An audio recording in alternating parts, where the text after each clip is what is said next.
Hindi po ako, sana po sabihin niyo po sa amin mga alagad niyo. Ha? Kung sino ang bibigyan ko ng tinapay, siya na nga.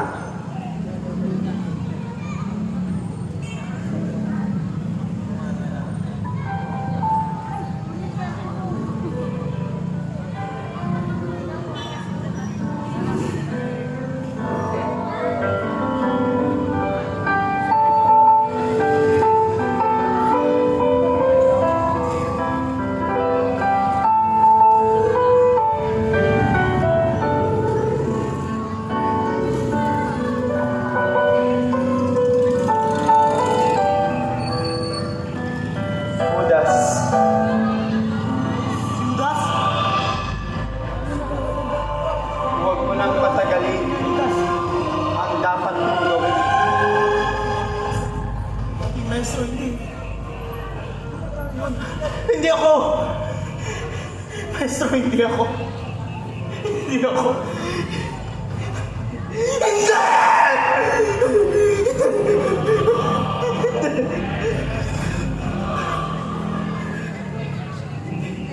Mahayag na ang kaluwalhatian ng Diyos sa anak ng tao. Mga kapatid, hindi na tayo magkakasama-sama ng matagal. Hahanapin ninyo ako, ngunit sa aking pupuntahan ay hindi kayo makakasunod.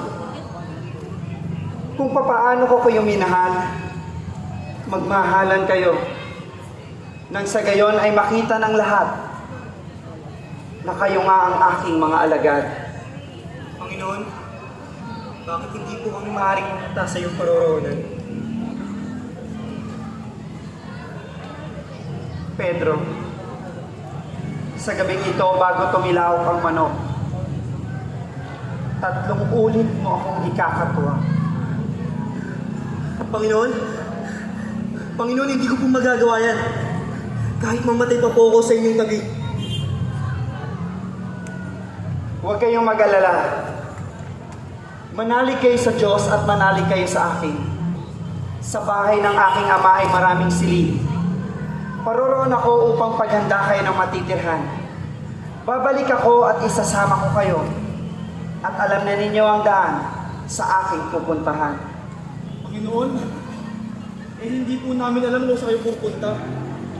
Paano po namin malaman ang daan? Ako ang daan, ang katotohanan at ang buhay.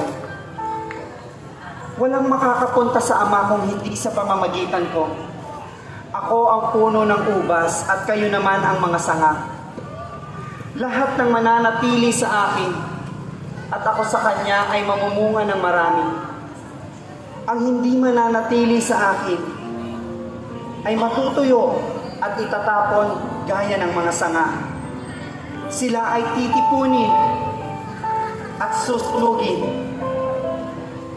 Kung paano ako iniibig ni Ama, gayon din naman, iniibig ko kayo.